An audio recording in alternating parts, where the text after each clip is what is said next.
ये वो पाठशाला है जहां सबकी क्लास लगती है। खबर का चैप्टर विस्तार से खोलता हूं ताकि आप उस खबर के मास्टर होकर निकलें। और न्यूज का इकलौता फैमिली शो है, क्योंकि खबर उस अंदाज में है कि आपको और आपके बच्चों को सबको समझ में आनी है। तो अटेंडेंस सबको लगानी है, क्लास तो हम लगा ही देंगे। शुरू करते हैं आज की पाठशाला।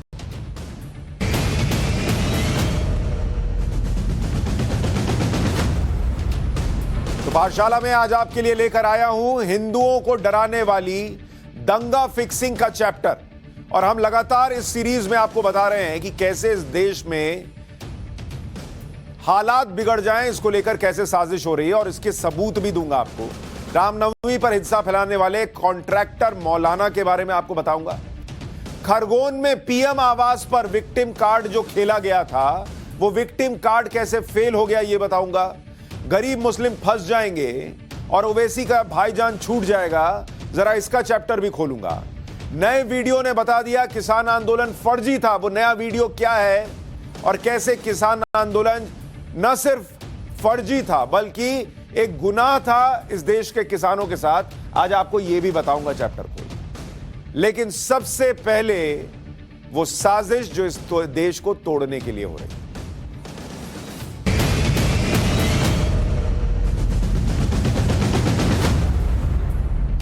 हम आपको लगातार बता रहे हैं न्यूज की पाठशाला में कि रामनवमी पर जिस तरह से शहर शहर दंगे हुए, जिस तरह से शोभा यात्राओं पर पत्थर चले, वो इत्तेफाक नहीं थे बॉस। और अब तो जो बातें निकल कर आ रही हैं वो भी कह रही हैं कि प्री प्लान्ड था बहुत कुछ, और इसके पीछे बड़ा मकसद था। क्या शोभा यात्राओं में रुकावट डालने का मकसद था? क्या मुस्लिमों पर अत्याचार के नैरेटिव को इस बात से धार देने का मकसद था कि हिंदू आबादी अग्रेसिव है, ये उनके दिमाग में बैठ जाए, तुम्हारे साथ अत्याचार हो रहा है, ये उनके दिमाग में बैठ जाए? ये भी हिस्सा था, लेकिन एक और बड़ा मकसद भी था इस सब के पीछे। और ये मकसद आप सुनेंगे तो आपके मन में भी ये आएगा कि यार कुछ लोग इस देश में सरकार के खिलाफ नैरेटिव बनाने के चक्कर में इस हद तक जा सकते हैं क्या? क्योंकि आज गुजरात पुलिस ने जो खुलासे किए उससे कान खड़े हो जाने चाहिए। वो खुलासे बहुत गंभीर हैं। गुजरात के आणंद जिले के खंबात में रामनवमी के दौरान हिंसा हुई थी, और वहां के एसपी ने पूरी जांच के बाद क्या कहा है, सबसे पहले उसको सुनिए, फिर मैं आपको बताऊंगा ये कितना गंभीर है। जो 10 अप्रैल 2022 को खंबात में रामनवमी की रथ यात्रा निकली थी, उस पर जो पत्थरमारा करने पर आया था, वो एक कॉन्स्पिरेसी हमारे सामने आई है। प्री प्लान कॉन्स्पिरेसी के तहत इन लोगों ने पत्थरमारा किया था, जिससे एक मैसेज जाए और भविष्य में इस तरह का कोई रामनवमी की रथ यात्रा नहीं निकले, वो उनका मोटिव था। खंबात के एसपी पूरी जांच के बाद बता रहे हैं कि रामनवमी पर जो पत्थर चले वो प्री प्लान्ड थे, और उसके पीछे बड़ा मकसद यह था कि रामनवमी पर जो शोभा यात्रा निकलती है वो आइंदा निकलने ना पाए। ऐसा माहौल बना दो, ऐसा डर पैदा कर दो कि वो यात्रा निकलनी बंद हो जाए। अब आप सोचिए, जिस देश में गंगा जमुनी तहजीब के नारे गढ़े जाते हैं और बताए जाते हैं, उस देश में यह चल रहा है कि रामनवमी की यात्रा ही ना निकले, ऐसा कर दो कि कभी ये निकाल ही ना पाए। ये पुलिस कह रही है, और इसके लिए बड़े पैमाने पर हिंसा फैलाने की प्लानिंग की गई, लोगों को जुटाया गया। ये नहीं था कि वहां हंगामा हो गया, डीजे बज गया, दिमाग खराब हो गया कि ये ऐसा कैसे कर सकते, और भीड़ नहीं, भीड़ जुटाई गई, पुलिस कह रही है। पैसा जुटाया गया। खंबात में इसे प्लान करने वाला कौन था ये भी आपको बताऊंगा, और अभी और खुलासे करूंगा। लेकिन जो प्लानिंग करने वाला था उसको सुनकर आप और चौंक जाएंगे। खंबात में हिंसा की जो प्लानिंग हुई, कैसे की गई, गुजरात पुलिस ने इसका भी खुलासा किया। जो मेन नाम आ रहा है वो है रज्जाक हुसैन मलिक का, जो इस इलाके में एक दरगाह में मौलवी है, और उसने ही पूरी साजिश को बुना, ये पुलिस कह रही है जांच के बाद। रज्जाक का साथ दिया वसीम राशिद मलिक ने, और ये दोनों मुख्य साजिशकर्ता बताए जा रहे हैं। जैसे स्लीपर सेल काम करता है, वैसे ही इस साजिश को अंजाम दिया गया। नहीं तो आप सोचिए ना, क्यों कौन अपने घर में पत्थर और पेट्रोल बॉम्ब रखता है बॉस? आप रखते हैं? आपने कभी आपके घर में पत्थर भी रखा रहेगा तो आप क्या कहेंगे? अरे इसको जरा बाहर रखवा दो, घर में कौन पत्थर रखता है? यहां ड्रोन से ऊपर से वीडियो लिया तो देखा पत्थर ही पत्थर मिल रहे हैं और पेट्रोल बम की बोतलें मिल रही। प्लानिंग थी, पुलिस कह रही है। 5 आरोपियों को कॉन्ट्रैक्ट दिया गया हिंसा फैलाने के लिए। कॉन्ट्रैक्ट वायलेंस था, कॉन्ट्रैक्ट किलिंग आपने सुनी होगी, ये कॉन्ट्रैक्ट वायलेंस था। पुलिस कह रही है कॉन्ट्रैक्ट दिया गया 5 लोगों को कि कर देना तुम हिंसा। सबको अलग अलग जिम्मेदारी दी गई। किसी को पैसों का इंतजाम करने के लिए काम दिया गया, किसी को लड़के जमा करने का काम दिया गया, किसी को सोशल मीडिया पर दूसरे लड़कों को भड़काने का काम दिया गया। यानी आप सोचिए प्लानिंग क्या थी। आप सोचिए इस मौलाना की और इस मौलाना के साथ जो लोग जुड़े हुए थे उनकी प्लानिंग आप देखिए कैसे प्लानिंग है कि रामनवमी की यात्रा दोबारा ना निकले। इसके लिए काम करो, पैसा इंतजाम करना है। वो पैसा कौन इंतजाम करेगा? वो काम किसी को बांट दो। किसी को बोला लोग इकट्ठा करो, वो लोग जमा करने का काम दिया। किसी से कहा कि भाई विदेश में बात करो और एक नैरेटिव सेट होना है, वो होना चाहिए। तो विदेशी प्रोपेगेंडा उसका भी है इंतजाम था। कुछ बिजनेसमैन से बात की गई पैसे के लिए। सोशल मीडिया पर क्या करना है, कैसे लोगों को भड़काना है, उसकी भी प्लानिंग की गई, ये भी कहा जा रहा है। तो आप देख रहे हैं नैरेटिव कैसे सेट किया गया और कैसे चीजें की गई। पैसे का काम तुम देखो, लोग जमा करो, विदेशी प्रोपेगेंडा, सोशल मीडिया, सब प्लानिंग के तहत हुआ बॉस। पुलिस कह रही है बाहर से भी लोगों को बुलाया गया, ये भी क्या बताया जा रहा है। गुजरात पुलिस के मुताबिक ये पूरी हिंसा सोची समझी साजिश के तहत। ऐसा नहीं था कि वहां से यात्रा निकली और लोगों को नाचते देखा और गाना सुन लिया और डीजे का म्यूजिक तेज था जो इतने दिन से नैरेटिव बनाया जा रहा है। उसके बाद अचानक से बीपी हाई हो गया और उन्होंने पत्थर फेंक दिए। पुलिस कह रही है सब प्लानिंग थी बॉस। विदेशों में कुछ संगठनों ने हिंसा की साजिश रची। जिस दिन शोभा यात्रा की अनुमति मिली उसी दिन साजिश रची गई। और मैं आपको पिछले 3 दिन से बता रहा हूं पाठशाला में कि कैसे विदेशी ताकतें लगी हुई हैं कि भारत में हिंदू मुसलमान की लड़ाई कराओ, यहां पर माहौल खराब करो, नरेंद्र मोदी सरकार के खिलाफ माहौल खराब करो, देश के खिलाफ माहौल खराब करो और देश की जो प्रगति होनी है उसको रोक दो। यह एक और सबूत आ गया कि कैसे विदेश के लोग लगे हुए हैं।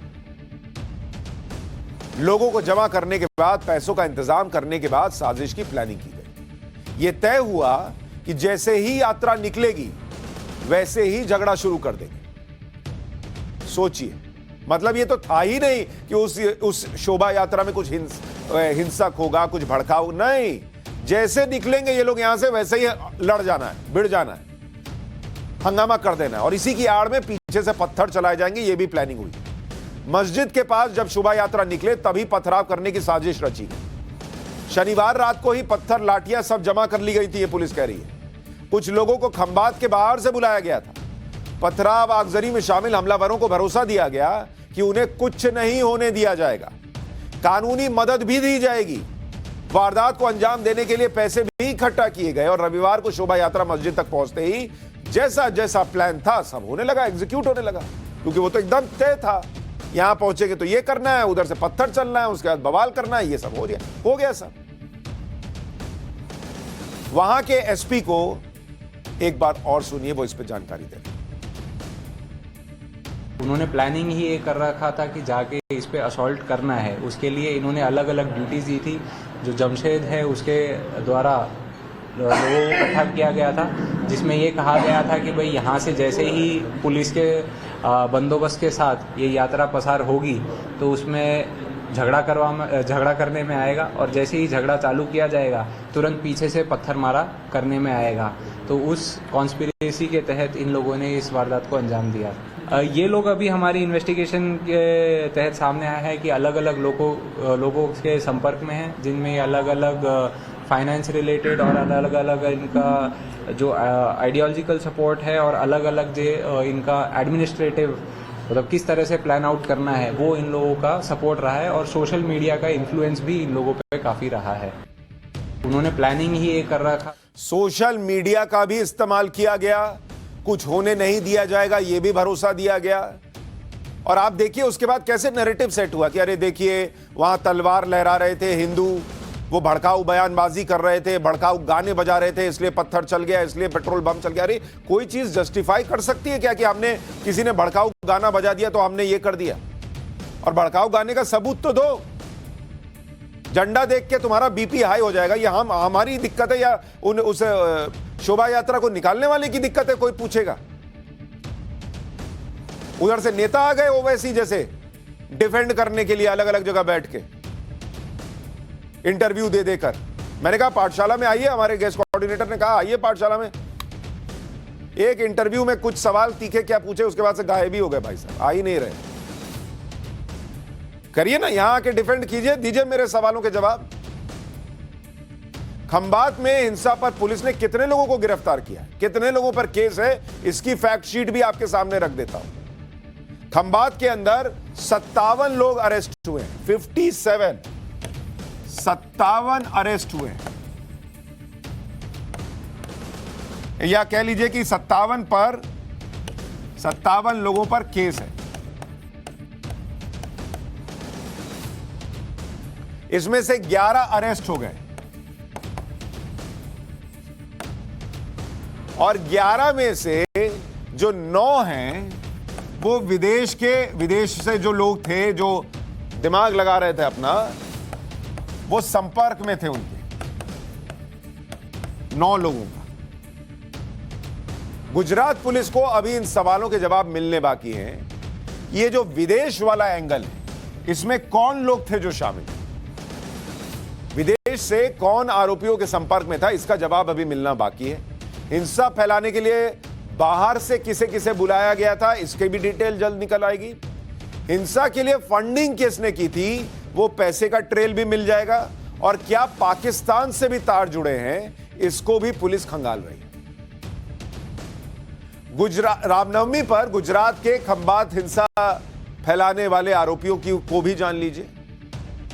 एक भाई साहब हैं रजाक अयूब मलिक उर्फ पटेल उर्फ मौलवी, जो कि मुख्य षड्यंत्रकारी है, आपको बताया पुलिस ने। वसीम रशीद मलिक, यह भी मुख्य षड्यंत्र करता है। सफाकत फारूक मलिक, ये भाई साहब भी वहां पीछे बैठे आपको दिख जाएंगे। आसिफ मजीद मलिक, निहाल रजाक शेख, वारिस सरफुद्दीन, शाहरुख सरवर पठान, आरिफ अमनसा दीवान और फारूक मलिक। आनंद जिले के खंबात में रामनवमी के दिन क्या हुआ था, एक बार वो भी याद कर लीजिए कि वो पुलिस जो कह रही है उससे किस तरह से मिलता है। रामनवमी के मौके पर खंबात शहर के शंकरपुरा क्षेत्र के रामजी मंदिर से रविवार शाम 4 बजे डीजे के साथ जुलूस निकाला गया। जुलूस में हजारों श्रद्धालु थे। जुलूस 3 द्वारों चित्री बाजार, पीठ बाजार और मंडई चौकी क्षेत्र से होकर गुजरनी थी। हालांकि शंकरपुरा क्षेत्र से निकलने के बाद जुलूस कुछ ही दूर पहुंची थी कि तभी यात्रा पर पथराव शुरू हो गया। हिंसा में 63 साल के कन्हैया लाल राणा जी की मौत हो गई। एक शख्स घायल हो गया। हिंसा के दौरान कुछ दुकानों में आगजनी की गई। झड़पों के दौरान पुलिस को पथराव करने वाली भीड़ को नियंत्रित करने के लिए आंसू गैस के गोले छोड़ने पड़े। गुजरात के साबरकांठा जिले के हिम्मतनगर में भी रामनवमी के ही दिन हिंसा हुई। वहां घरों पर पेट्रोल बम फेंके गए, पत्थर से हमला किया गया। ये तस्वीरें देखिए, कैसे लोगों के घरों की छत पर पत्थर और पेट्रोल बम की बोतलें दिख रही हैं। अब ऐसा तो हो नहीं सकता कि शोभा यात्रा के दौरान अचानक हिंसा भड़की और लोगों ने कहा एक काम करो, जरा 4 पेट्रोल बम बनाओ, मारना है अभी, या एक काम करो जरा वहां से अपनी घर की दीवार तोड़ो और पत्थर निकालो, मारना है इनको। ये सब इसी तरफ इशारा करते हैं कि हिंसा सोची समझी साजिश के तहत की गई। टाइम्स नाउ न भारत ने ग्राउंड पर जाकर हिंसा पीड़ितों से बात भी की। उन्होंने भी बताया कि सोची समझी प्लानिंग के तहत किया गया। हजारों की भीड़ टोली में घूम रही थी। यह सब अचानक नहीं हो सकता। एक बार लोगों की बात सुनिए। अचानक हमला हुआ था सर, वो सामने से पत्थर आए, वो बम आए पड़े, इधर अचानक से आए। हम तो सो रहे थे, सब तो फाटा ने पत्थर इटाड़े सब नाक रही थी। हम सो रहे थे, बच्चे को फिर लेके सब भागे इधर से। वो पेट्रोल बम शीशी में भर भर के बम फेंके थे सबने। रात को 10:30 बजे हमला हुआ और पब्लिक ने अचानक पत्थर मारा किया और सब घबरा के, हमारे पास बच्चे के सब थे, इसलिए क्या कर सकते हैं हम अकेले। क्या यहाँ पर माहौल था, क्या नारेबाजी हो रही थी, क्या हो रहा था यहाँ पे? नारेबाजी ऐसे अल्लाह अकबर ऐसे नारे लगा रहे थे। फिर सब हाँ, ऐसे कि हम मारो हमला करो, ऐसे हुआ था सब। कि यहाँ से पहले ये लोगों ने इकट्ठा हुए बराबर, यहाँ से इकट्ठा होके सब मस्जिद में इन लोगों ने पहले से प्लानिंग कर दी थी बराबर। फिर बम जो थे, बम को कंप्लीट जो दुकानें प्लानिंग करके वहाँ सब रखे हुए थे। फिर एक आदमी ने यहाँ से बोलते बोलते गालियाँ बोलते कि तुम बन जा रहा, बाहर निकलो, इस तरह से ये बोला। फिर जैसे ही बोलते ऐसे हुआ कि फिर सामने से पत्थर मारा फिर चालू कर दिया। जैसे में लगभग 500, 1000, 2000 की तादाद में टोली बाहर निकली। जैसे ही अचानक से हमला कर दिया। फिर मारते फिर पत्थर से ऐसे ही घरों के ऊपर बम फेंकने चालू कर दिया। मैंने भी देखा था, एक गली में 200 इंसान थे, कि सबके हाथ में हथियार, कोई के धारिया तवाड़िया सब हथियार से पत्थरे बाजी करते थे और पूरी प्लानिंग के साथ आए थे कि बारूद लेके मारो बंजारों को। पूरी प्लानिंग के साथ आए थे। एक हाथ में गालियां बोले गए, बंजारों की माँ को ऐसा कुछ बोल रहे थे। एक को एक आके हथियार। ये एक बार नहीं हुआ, चौथी बार हुआ है, चौथी 5वीं बार हुआ है, एक बार नहीं हुआ। सब सोए ले थे, अचानक ही हमला करा, पूरी प्लानिंग के साथ। जो हर फ्लैट पे पत्थर मारी हमारे पे हर बार होता ही रहता है। लेडीज ऊपर जाके पत्थर मारते और जेंट्स सब तलवारों लेके हमको मारने के लिए आते। ऊपर से पत्थर मारी और जेंट्स तलवार लेके आते हमको मारने के लिए। रात के टाइम ही होता है ये सब। ये स्थानीय लोग हैं और ये बता रहे हैं कि ये कैसे हुआ, क्या क्या हुआ। और वो एक बड़ी इंपॉर्टेंट बात कह रहे हैं कि कैसे अचानक से 500, 1000, 2000 की भीड़ आ गई। उनके पास हथियार भी आ गया। हो सकता है अचानक से ऐसा। आप ही किसी से कॉलेज में लड़ाई कर लीजिए, 4 दोस्त जुटाने के लिए कम से कम फोन करने में समय जाता है, उनको आने में समय लगता है। यहां तुरंत इतने की भीड़ आ गई।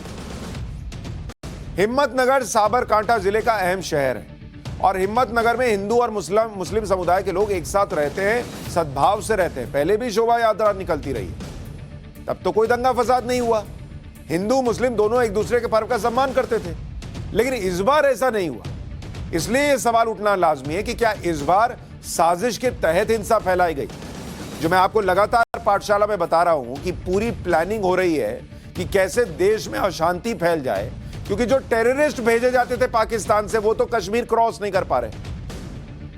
ब्लास्ट कर दो, लोगों में डर पैदा कर दो, वो तो हो नहीं पा रहा इस देश के अंदर 2014 के बाद से। तो क्या करो, एक काम करो, हिंदू मुसलमान को ही लड़ा दो।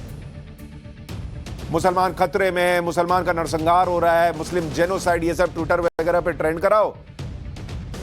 देश के कानून के हिसाब से फैसले हो, उन पर भी सवाल खड़े करो और फिर ये सब कर दो। इसी तरह से रामनवमी के दिन मध्य प्रदेश के खरगोन में भी हिंसा फैली। हिंसा से जुड़ा एक नया वीडियो सामने आया। वीडियो में दिख रहा है कि उपद्रवियों ने एक घर में पत्थरबाजी की और वीडियो में यह भी दिख रहा है कि घर का गेट बंद है, बाहर उपद्रवी गेट पर पत्थर मार रहे हैं, मारो मारो के नारे लग रहे हैं। उपद्रवियों ने मंदिर में भी तोड़फोड़ की। हिंसा में 16 साल के शिवम नाम के लड़के को गंभीर चोटें आई। शिवम अपने परिवार के साथ घर के बाहर बैठा था, तभी भीड़ ने पत्थरबाजी शुरू कर दी। इसमें शिवम बुरी तरह से घायल हो गया, वेंटिलेटर पर है और उसको अभी तक होश नहीं आया। ये जो नया वीडियो आया है खरगोन मध्य प्रदेश का, जरा एक बार देख लीजिए।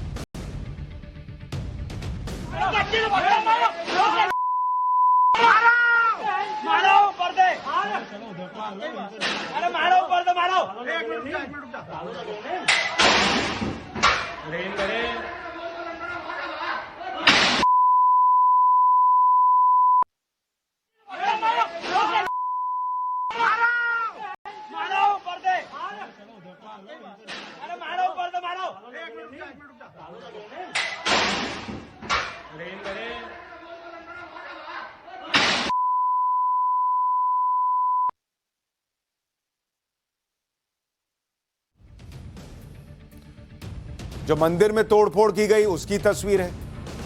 जिस लड़के को चोट आई उसकी तस्वीर भी हम आपको दिखा रहे हैं, जरा उसको देखिए। ये हालत है, ये लड़का बेचारा उस दिन से होश में नहीं आया है। इसकी तो कोई बात नहीं करता। जस्टिफाई करने आ रहे हैं लोग कि भाई पत्थर किस मजबूरी में चलाना पड़ा होगा, सोचिए।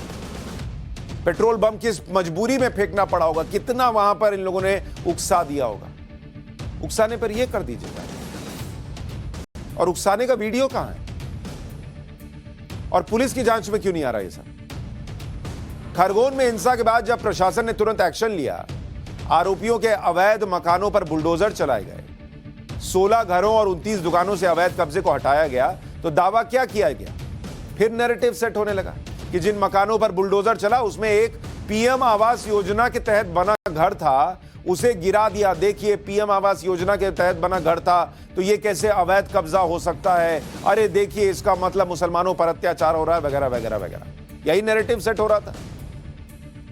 यह मकान हसीना फारूक के नाम पर है, उन्हें यह घर पीएम आवास योजना के तहत ही मिला था, यह सच है। लेकिन परिवार ने तहसीलदार की रसीद और बाकी डॉक्यूमेंट्स भी पेश किए। परिवार के मुताबिक उन्हें 7 अप्रैल को नोटिस मिला था कि घर खाली कर दो और 11 अप्रैल को घर तोड़ दिया। लेकिन नैरेटिव की पोल कैसे खुली देखिए, क्योंकि जो परिवार इस मकान में रह रहा था उसे पीएम आवास के लिए अलॉटेड मकान कहीं और मिला था।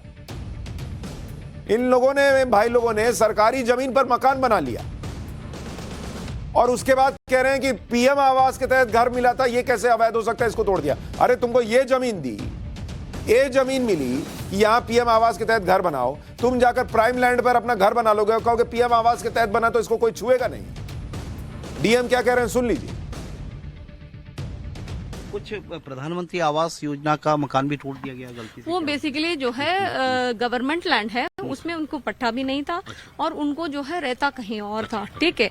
और उनकी नोटिस वगैरह 7-8 महीने पहले नगर पालिका से भी मिले हैं, तहसील का ऑफिस से भी मिले हैं, तो वहाँ भी कार्रवाई हमने पूरा प्रक्रिया के अनुसार ही किया है। तो एक और नैरेटिव, एक और जो भ्रम दिमाग में भरा जा रहा था वो भी फेल हो गया। लेकिन जैसा रामनवमी पर हुआ वो एक दिन में नहीं होता। जो मुसलमानों के रहनुमा हैं वो मुसलमानों को भड़काते हैं और अपनी राजनीति चमकाते हैं। ये सब धीरे धीरे दिमाग में भरते हैं ना। ये लोग गरीब मुसलमानों को भड़काकर उन्हें तो पत्थर पकड़ा देते हैं कि तुम मारो। इतना जहर भरिएगा दिमाग में तो वो यही करेगा। और खुद क्या करते हैं, कानूनी दांवपेच से अपने आप को बचा लेते हैं। एआईएमआईएम के अध्यक्ष असदुद्दीन ओवैसी के छोटे भाई और एआईएमआईएम के विधायक अकबरुद्दीन ओवैसी का केस आपको बताता हूं। ये छोटे ओवैसी जो हैं, इन्हें आज ही हेट स्पीच के एक मामले में स्पेशल कोर्ट ने बरी किया। अब कहा यह जा रहा है कि स्पेशल कोर्ट ने इनके भाषण को जो है वो हेट स्पीच नहीं माना, इसलिए बरी कर दिया। यह भी नैरेटिव है, यह भी कहानी बनाई जा रही है। अभी सच बताऊंगा, लेकिन पहले क्या था मामला जान लीजिए। साल 2012 में अकबरुद्दीन ओवैसी ने 15 मिनट में पुलिस हटा लेने की बात की थी और हिंसा की धमकी वाला विवादित बयान दिया। साल 2013 में केस दर्ज किया गया, अकबरुद्दीन ओवैसी को सबूतों के अभाव में छोड़ दिया गया। स्पेशल कोर्ट ने अकबरुद्दीन ओवैसी को इसलिए नहीं छोड़ा कि वो जो बोल रहे थे उसमें उनके मुंह से फूल झड़ रहे थे। कोर्ट ने कहा कि बेनिफिट ऑफ डाउट तुमको दे रहे हैं भाई, कि प्रॉपर सबूत तुमको सजा देने के लिए जो होने चाहिए वो नहीं मिले, इसलिए बेनिफिट ऑफ डाउट देंगे। अब आप में से कई लोग कह सकते हैं कि भाई जब वीडियो है तो बेनिफिट ऑफ डाउट क्यों दे रहे हैं, तो इसका जवाब जज साहब देंगे या कल को जजमेंट की पूरी कॉपी आएगी तो आपको बता दूं।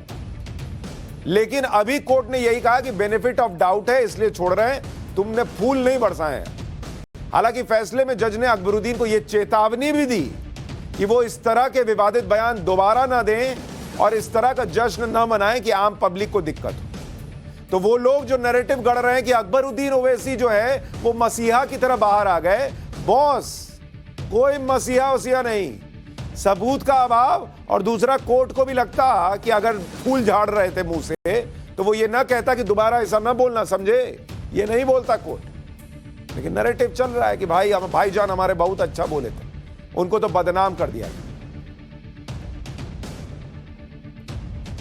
लेकिन खुद तो बच गई है किसी भी तरीके से। लेकिन जिसके लिए भड़का है कि 15 मिनट पुलिस हटाओ तो हम बता देंगे, उसके दिमाग में तो ये बैठ गया। ये तो बाहर आएंगे फिर ऐसी बातें करेंगे। इनके भाईजान तो अभी कर रहे ना, डिफेंड कर रहे ना घूम घूम के चैनल्स पर सबको। यहीं से दिक्कत शुरू हुई। जिस वक्त फैसला सुनाया गया उस वक्त अकबरुद्दीन ओवैसी कोर्ट में मौजूद थे। आपको ओवैसी, छोटे ओवैसी का वो बयान सुना देता हूं जिसमें 9 साल बाद यह मामला पे फैसला आया। हिंदुस्तान, हम 25 करोड़ है ना, तुम 100 करोड़ है ना, ठीक है। तुम तो हमारे से इतने ज्यादा है।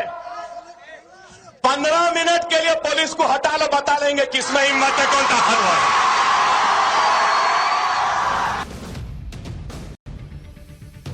अब यही पॉलिटिक्स है जो इस देश को नुकसान देती है। क्या हो रहा है, कैसे हो रहा है, बार बार पाठशाला में बता दे रहा हूं। ये वो चैप्टर है जो कंठस्थ कर लीजिए, वरना ये लोग देश तोड़ने में वक्त नहीं लगाएंगे। लेकिन अब बात किसान आंदोलन के नाम पर जो देश को धोखा दिया गया उसकी। कैसे किसानों का नाम लेकर कृषि कानून का फर्जी विरोध किया गया, इसके सबूत आपको सुप्रीम कोर्ट के पैनल की रिपोर्ट में तो मिले थे, अब इसके सबूत तस्वीरों के साथ भी आ रहे हैं। पाठशाला में अब इसका चैप्टर खोलता हूं।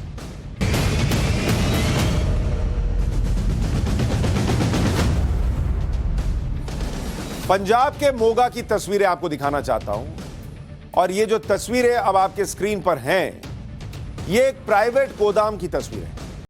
और ये गोदाम किसका है? अडानी ग्रुप इसको ऑपरेट करता है, जिसको लेकर पूरी कहानी बनाई जाती है। अडानी अंबानी को पूरा देश बेचा जा रहा है। किसान आंदोलन का जिसको सबसे बड़ा विलन बनाया गया कि इन्हीं के लिए कृषि कानून लाए गए थे कि इनको फायदा हो जाए, और किसान बड़ा खुश था कि अडानी अंबानी को हमने नुकसान पहुंचा दिया तीनों कृषि कानून वापस करके। सच यह है कि उसी अडानी के साइलो जहां पर अनाज स्टोर किया जाता है, उसके बाहर इन किसानों की लाइन लगी है कई कई किलोमीटर तक। ट्रैक्टर और ट्रॉलियों की कतार लगी हुई है। मंडी जाने के बजाय मोगा के किसान इस प्राइवेट गोदाम में अनाज बेचने के लिए लाइन लगा रहे हैं। किसान आराम से गोदाम के अंदर अनाज की तौल करवा रहे हैं, कहीं कोई दिक्कत नहीं। किसान आंदोलन के दौरान क्या कहा गया था कि प्राइवेट प्लेयर मंडियों को बर्बाद कर देंगे। अब कहां हैं वो लोग जो कह रहे थे? आंदोलन जीवी कहां गए? योगेंद्र यादव कहां हैं? वो क्यों नहीं कह रहे हैं कि अडानी के साइलों में मत जाकर बेचो? राकेश टिकैत कहां है? अच्छा, वो तो केसीआर के साथ नया मंच सजा रहे हैं कि वहां पर अब कुछ करना है। अच्छा, राकेश टिकैत आजकल आते भी नहीं है कहीं। उनके खुद के इलाके में बेचारे वोट नहीं दिला पाए किसी को, तो क्या करते? बड़ी मतलब हो गई वो। लेकिन किसानों को देखना चाहिए कि आपके साथ कैसे धोखा हुआ। आज किसान खुद उसी प्राइवेट प्लेयर के गोदाम में अनाज बेच रहा है ना, और वो भी एमएसपी पर बेच रहा है। किसान आंदोलन के दौरान किसानों को कैसे भरमाया गया था कि उसकी जमीन हड़प लेंगे, उसको गलत रेट दे देंगे, प्राइवेट प्लेयर जो है वो तुमको खा जाएगा। अब धीरे धीरे पोल खुल रही है ना। किसान आंदोलन के दौरान मोगा में अडानी ग्रुप के इसी साइलो को, इसी अनाज भंडार केंद्र को बंद कराया गया था, प्रदर्शन किया गया था। 300 दिन तक किसान धरने पर बैठे रहे, जिसके कारण प्लांट को बंद करना पड़ा। इसके चलते प्लांट से 400 लोगों की नौकरी चली गई थी। उन 400 लोगों को कोई राकेश टिकैत, कोई योगेंद्र यादव, कोई दर्शन पाल पलट के जवाब देगा कि हम जो ये कर रहे थे और जो दिमाग में जहर भर रहे थे उससे तुम्हारी नौकरी चली गई? वो बेवजह गई थी, क्योंकि आज तो फिर किसान वहीं लाइन लगाकर बेच रहा है। फरीदकोट में भी अडानी ग्रुप के खिलाफ 7 महीने प्रदर्शन चला। उस समय माहौल ऐसा बनाया गया था जैसे अडानी ग्रुप किसानों का दुश्मन है, प्राइवेट सेक्टर के लोगों को खेती किसानी से दूर रखने की मुहिम चल रही थी। किसान आंदोलन के दौरान अडानी ग्रुप के साइलोज के खिलाफ अभियान चला। कहा गया कि ये साइलोज कृषि कानून आने से ठीक पहले बनने शुरू हुए थे। सच्चाई क्या आपको पता है? पंजाब के मोगा में अडानी ग्रुप का ये जो साइलो है जहां अनाज रखा जाता है, वो 2007 से चल रहा है, 2007 से। ये साइलो एफसीआई यानी फूड कॉर्पोरेशन ऑफ इंडिया और राज्य सरकारों के लिए अनाज स्टोर करता है। तो अभी जो किसान बेच रहे हैं वो अडानी को बेच रहे हैं, लेकिन वो एफसीआई के लिए खरीद हो रही है, क्योंकि ये अनाज जो है वो एफसीआई जो है वो यहां पर रखता है। और इसलिए बता दिया कि 2007 से बना हुआ है और 2007 से इस्तेमाल हो रहा है, क्योंकि नैरेटिव ये गढ़ दिया जाएगा कि देखिए अडानी जी को फायदा पहुंचाने के लिए ये सब एफसीआई कर रहा है। सरकारी अनाज के स्टोरेज के बदले में साइलो को किराया मिलता है। मोगा के साइलो में सालाना 80 से 90 हजार टन गेहूं किसान बेचते हैं। 15 से 20 किलोमीटर के दायरे के गांव के किसान यहां अपनी फसल बेचते हैं। मोगा के साइलो में रोजाना 1100 ट्रॉलीज आ रही है और इसीलिए इतनी लाइन लग जा रही है। 2-2 किलोमीटर तक लोग किसान खड़े हैं 40-42 डिग्री में। यह तस्वीर है उसकी। कृषि कानून यही तो कर रहा था ना, कि आपको मौका दे रहा था, और अगर कृषि कानून आता, कोई प्राइवेट प्लेयर लेता, तो एमएसपी पे नहीं उससे ज्यादा कीमत पर ले रहा हूं। कल आपको बता रहा था ना मैं कि कैसे रूस और यूक्रेन के युद्ध की वजह से दुनिया में अनाज की कमी होने वाली है। भारत जो है वो अनाज की कमी पूरी करेगा। किसान बम बम हो जाते, नाचते, इतना पैसा मिलता अगर प्राइवेट प्लेयर होता, लेकिन सब बर्बाद कर दिया कुछ लोगों ने इस एजेंडे के तहत कि कहीं किसानों को भड़का देंगे तो नरेंद्र मोदी को कुर्सी से नीचे ले आएंगे, अपना राज इस देश में कर लेंगे। क्या हुआ? पंजाब में किसानों ने पार्टी बनाई, फ्लॉप। कांग्रेस की खुद की सरकार तो चली गई, यूपी में तो बीजेपी ही आ गई, नरेंद्र मोदी तो आज भी प्राइम मिनिस्टर है। नुकसान किसका हुआ? किसान का हुआ।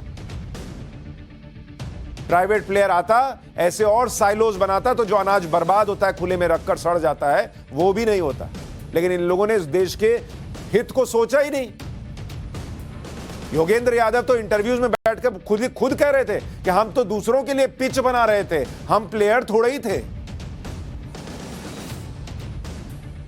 इस तरह के प्राइवेट साइलोज बनाने की प्रक्रिया आज की नहीं है। साल 2000 में अनाज के थोक भंडारण और तेज परिवहन पर चर्चा हुई। इसी के तहत अलग अलग राज्यों में साइलोज बनाने का फैसला।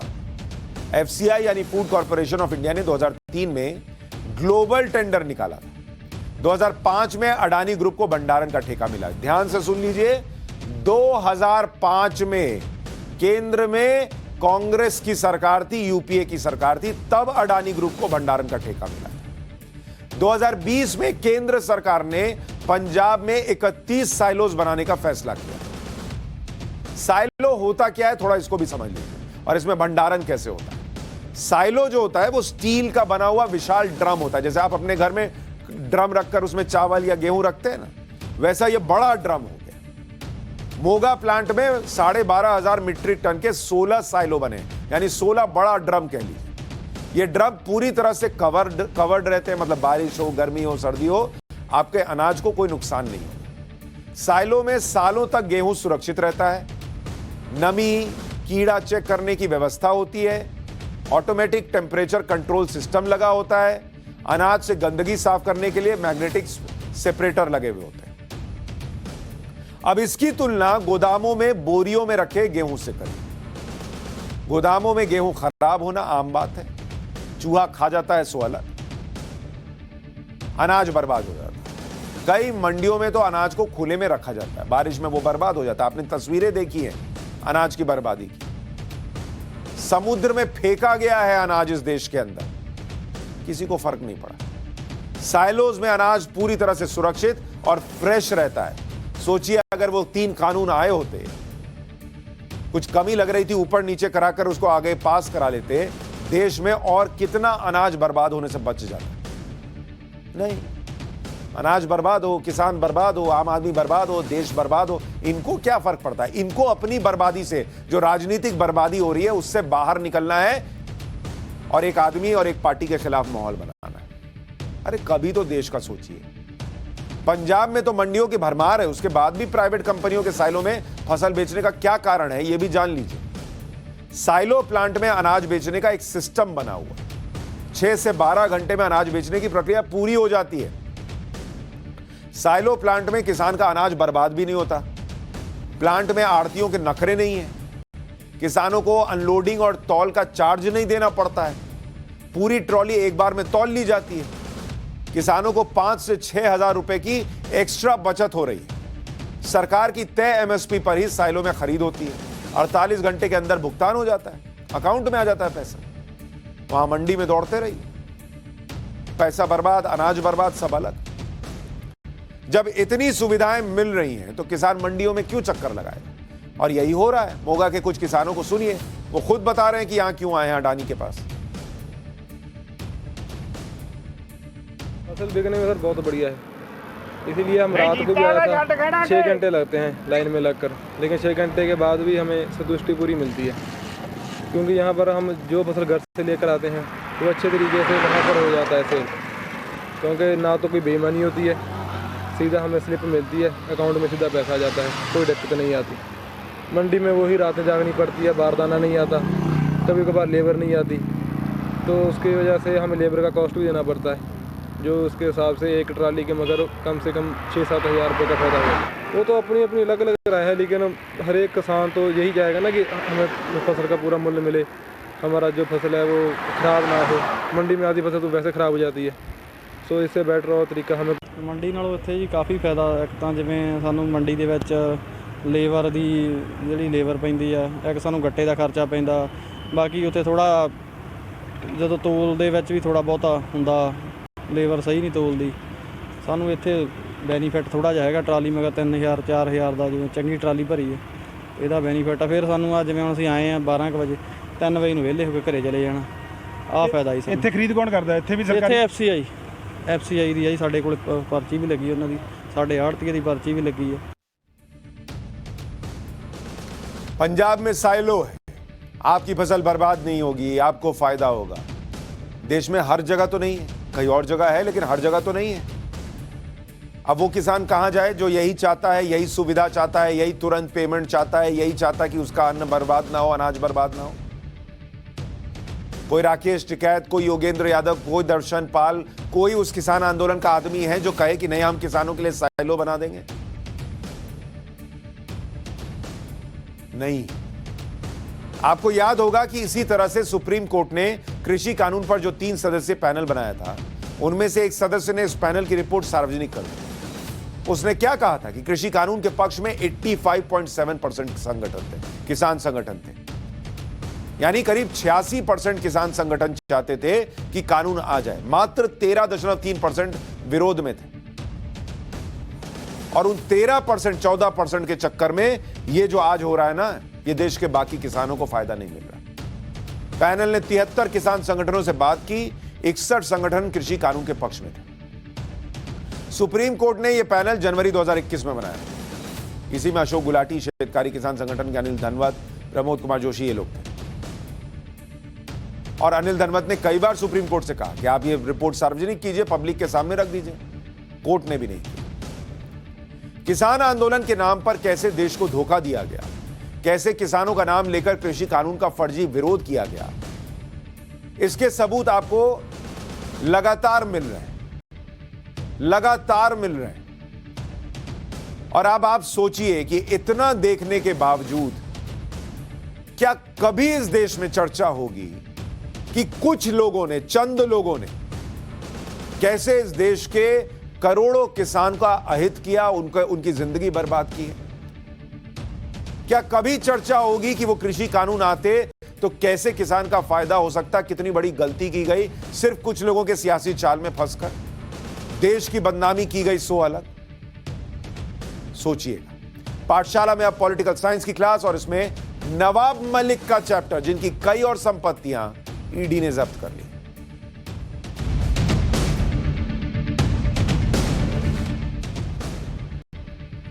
महाराष्ट्र में एक गजब की सरकार चल रही है। उसके मंत्री जेल में है। मनी लॉन्ड्रिंग केस में नवाब मलिक जैसे मंत्रियों की संपत्तियां ईडी जब्त कर रही है। फिर भी नवाब मलिक मंत्री के पद पर बने हुए, और उनका यही कॉन्फिडेंस था, तभी तो निकले थे, तो ऐसे करते निकले थे ना। दाऊद इब्राहिम से कनेक्शन वाले मनी लॉन्ड्रिंग केस में नवाब मलिक की 5 संपत्तियां ईडी ने जब्त की है। तो इतनी संपत्ति इन लोगों के पास होती है, हम लोग 20-20, 21-21 साल से काम कर रहे हैं, संपत्ति ही नहीं बना पाते। संजय राउत का चैप्टर उस दिन खोला था ना, वो भी पत्रकार ही थे। आज कहां से कहां है। अब तक नवाब मलिक की कुल 8 संपत्तियां ईडी जब्त कर चुका है। नवाब मलिक की जिन प्रॉपर्टीज को ईडी ने जब्त किया वो कौन कौन सी हैं? एक तो मुंबई के पश्चिमी कुर्ला में कमर्शियल यूनिट है। उसके बाद उस्मानाबाद में 147.79 एकड़ की कृषि भूमि। मुंबई के पश्चिमी कुर्ला में 3 फ्लैट है। मुंबई के पश्चिमी बांद्रा में 2 फ्लैट है। मुंबई के पश्चिमी कुर्ला में 3 एकड़ का गोवा वाला कंपाउंड है। यहां मुंबई में आदमी एक घर नहीं खरीद पाता, इनके घर ही खत्म नहीं हो रहे। गोवा वाला कंपाउंड में कई इमारतें भी बनी हुई हैं, जिनसे लगभग 11 करोड़ 70 लाख रुपए का किराया भी नवाब मलिक की कंपनी को मिला। इसकी भी जांच की जा रही है।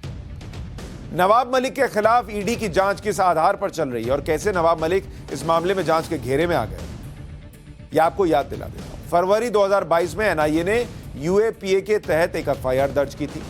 एफआईआर में दाऊद इब्राहिम, अनीस इब्राहिम, छोटा शकील, टाइगर मेमन के नाम।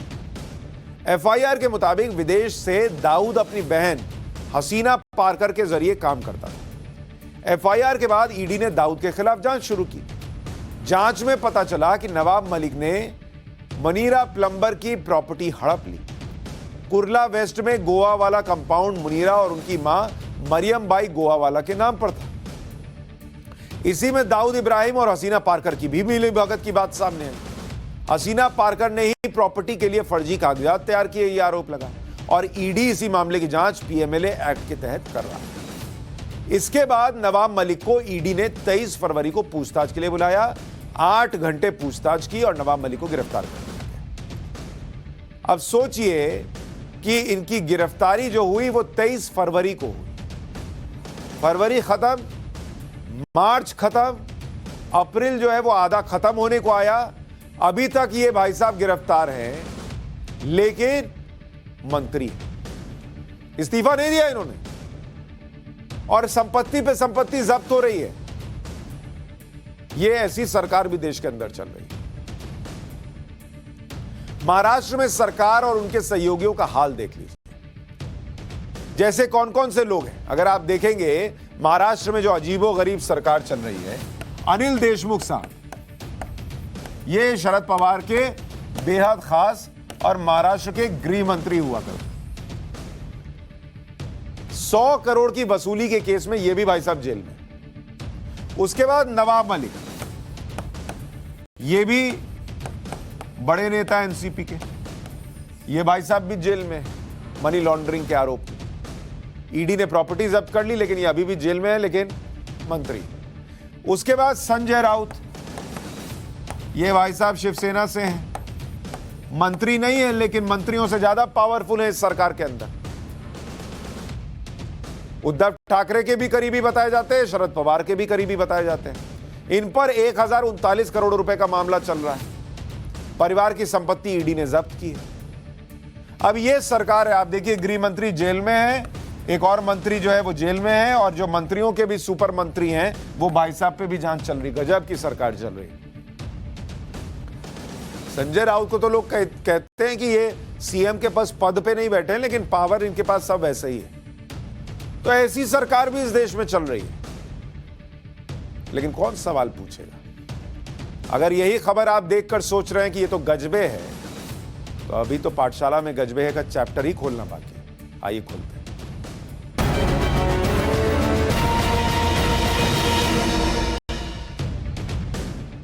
लोग लद्दाख घूमने जाते हैं, बहुत लोग प्लान करते हैं।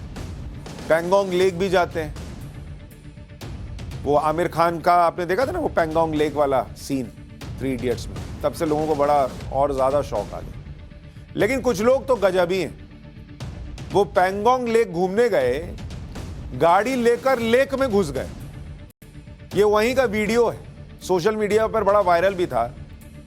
सोचा था कल भी दिखाऊंगा, लेकिन कल समय कम पड़ गया।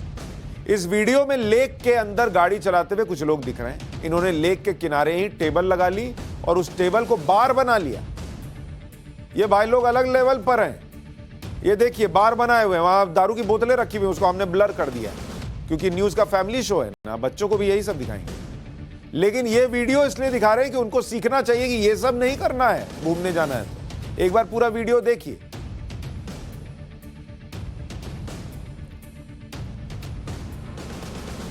अब ये तस्वीर आप देखिए, गाड़ी चला रहे हैं ये पैंगोंग लेक के अंदर। ऐसे कौन चलाता है भाई? और वहां आपने अपना बार बना लिया, अपनी मस्ती कर रहे। बाहर रखिए गाड़ी। गाड़ी अगर इतना शौक है तो एक जहाज लेके जाइए, अंदर पानी में चलाइए। गाड़ी को पानी में चलाना है। दरअसल पैंगोंग लेक जो है वो इको सेंसिटिव एरिया है। यहां आने वाले टूरिस्ट के लिए नियम बनाए गए हैं, लेकिन कुछ लोग नियम कायदे को ठेंगे पर रखते हैं। ऐसे ही लोगों के लेक के अंदर गाड़ी लेकर घुस जाने में भी हिचक नहीं आती इनको। जो लोग पैंगोंग लेक नहीं गए हैं, उन्होंने 3 इडियट्स फिल्म में तो देखा होगा ना पैंगोंग लेक, उसमें था ना ये सीन। नीचे साफ नीला पानी, ऊपर नीला आसमान। पैंगोंग झील की पहचान है, मैं गया हूं पैंगोंग लेक। ये तस्वीर थी उस वक्त जो शूटिंग हुई थी, या पैंगोंग लेक की तस्वीर है। मैं गया हूं और इतना बड़ी झील है और भारत के हिस्से में जो पड़ता है वो तो इतना बड़ा है और उसका और बड़ा हिस्सा चीन की तरफ, और इतना नीला पानी है, आप देखेंगे तो आपको लगेगा कि इतना नीला भी पानी हो सकता है क्या। उसमें ये लोग गाड़ी चला रहे, बर्बाद कर रहे हैं। हर साल 2 से 2.5 लाख टूरिस्ट लद्दाख जाते हैं। इनमें से टूरिस्ट सीजन में हर दिन 300 से 600 कार पैंगोंग लेक पर आती है, लेकिन लेक के अंदर गाड़ी लेकर चले जाना, कूड़ा फैलाना, ये कोई नहीं करता था। ये लोग अति कर दी। पैंगोंग लेक में कार चलाने वाला वीडियो वायरल हुआ तो उसी के साथ लद्दाख पुलिस के एक अधिकारी का वीडियो भी वायरल हुआ, जिसमें वो पर्यटकों से गंदगी नहीं फैलाने की अपील करते दिख रहे। एक बार वो सुन लीजिए। Hi, I'm Sonam. I'm representing Ladakh Tourist Police. We are here at such a beautiful place called Pangong Lake. Pangong Lake literally means high grassland lake. It is so clean that one of the cleanest lake in the whole world. So I urge you, it's my humble request from the people of Ladakh and from the Tourist Police under the guidance of our senior officers. So it's my humble request, you're visiting such a beautiful place. Many people are coming here littering around, throwing plastics. I'm sorry to say, people are here throwing at the bank of the lake. I'm so sorry to say that, but I, as a policeman, as a human, I could request you humbly from the core of my heart, don't do such. It is such a beautiful place, such a beautiful place. So please maintain the sanctity, respect the law of the land, respect the nature, respect the Mother Earth. And we have a very beautiful saying called, don't be Gama in the land of Lama. And please, this is the land of morality, land of monk and land of meditation. Come you all in numbers with a sense of Atithi Devo Bhava. Thank you so much. मुझे कभी कभी समझ में नहीं आता किसी को साफ रहने के लिए सिखाना क्यों पड़ना चाहिए। मतलब बेसिक नहीं है कि कहीं जा रहे हैं, अच्छी चीज है तो उसको अच्छा बना रहने दें। ये करके मुझे ये बताइए, आप चीता साबित हो गए। क्या है आप हैं? इससे क्या मिल गया? ये फोटो बना लिए और 4 लोगों को दिखा भी लिए, उससे क्या हासिल किया? लेकिन क्या गवा दिया वो देखिए। वहां लोग कूड़ा फेंक के आ रहे हैं, कोई इज्जत नहीं है। लोगों को कहना पड़ रहा है कि भैया थोड़ा यहां ये सब मत कीजिए। कभी तो सोचिए, विदेश में ये सब नहीं होता है। ये हम लोग अपने ही यहां करते हैं। विदेश जाते हैं तो एकदम टाइट रहते हैं, क्योंकि वहां पता है ये सब करेंगे, गंदगी फैलाएंगे, फाइन लग जाएगा। अपने यहां हम लोग सोचते हैं गंदा करने में कोई बुरी बात नहीं। लद्दाख में टूरिस्ट सीजन में हर दिन, ये आपको लद्दाख का बता रहा हूं, आपको पता है कितना टन कचरा इकट्ठा होता है? 16 टन लद्दाख के अंदर। अब बताइए, वो भाई ने जो वीडियो बनाया वो ऐसे ही नहीं बनाया। हर दिन 16 टन कचरा। जो कचरा फैलाया जाता है वो लद्दाख की खूबसूरती को नुकसान पहुंचाता है, क्योंकि जो कचरा फैलाया जाता है उसे डिकम्पोज होने में बहुत वक्त लगता है। जैसे सिगरेट का टुकड़ा अगर आप फेंक दिए, आप तो सोचते हैं मैंने 2 मिनट में धुएं में उड़ा दिया, लेकिन सिगरेट का वो एक टुकड़ा डिकम्पोज होने में औसतन 12 साल लगते हैं। प्लास्टिक की बोतल आप फेंक कर चले आते हैं, वो अगर डिकम्पोज हो खुद से और खत्म हो तो 450 साल लगते हैं एक प्लास्टिक की बोतल को डिकम्पोज होने में। 450 साल। सोचिए आपकी कितनी पीढ़ियां निकल जाएंगी, और वो 7वीं 8 या 6ठी पीढ़ी जब पहुंचेगी तो कहेगी अरे मेरे पर दादाजी ने ये बोतल फेंकी थी। ऐसी हालत हो, तब भी वो बोतल वहां बची रहेगी। एल्यूमिनियम कैन 100 साल लगते हैं इसको डिकम्पोज होने में। प्लास्टिक बैग 1000 साल में डिकम्पोज होता है औसतन। स्ट्रॉ जो पी के फेंक देते सोचते हैं यार ये क्या है, 200 साल में डिकम्पोज होता है। वाइप 100 साल में डिकम्पोज होता है। स्प्रे बॉटल 200 से 500 साल लगते हैं। जूस के पैकेट औसतन 5 साल में डिकम्पोज होते हैं। और किसी से नहीं सीख सकते तो कम से कम देश के प्रधानमंत्री से सीख लीजिए। आपको वो पुरानी तस्वीर याद दिला रहा हूं जब पीएम मोदी समंदर के किनारे थे और वहां खुद कचरा उठा रहे थे। आपके देश का प्रधानमंत्री सफाई कर रहा है, दूसरे का फेंका कचरा उठा रहे हैं वो, और आप जाके दूसरी जगह कचरा फैलाते हैं। अरे किसी से नहीं सीखना है तो कम से कम प्रधानमंत्री से सीख लीजिए। तमिलनाडु के महाबलीपुरम के बीच पर सुबह सैर के लिए पीएम मोदी गए थे और वहां गंदगी देखी तो साफ करना शुरू कर दिया। स्वच्छता के प्रति पीएम मोदी का यह समर्पण है और जब से आए हैं लोगों को कह रहे हैं कि साफ रहो, स्वच्छ इंडिया, फिर भी कुछ लोगों के दिमाग में बात नहीं घुसती। ऐसे लोगों को जहां देखिए ना, आप भी क्लास लगाइए मतलब झगड़ा मत कीजिए, लेकिन उनको बताइए कि बहुत गलत कर रहा है, ये कचरा मत फेंको, तुम कचरे हो इस देश के लिए अगर ऐसा करो। पाठशाला में आज के लिए नमस्कार।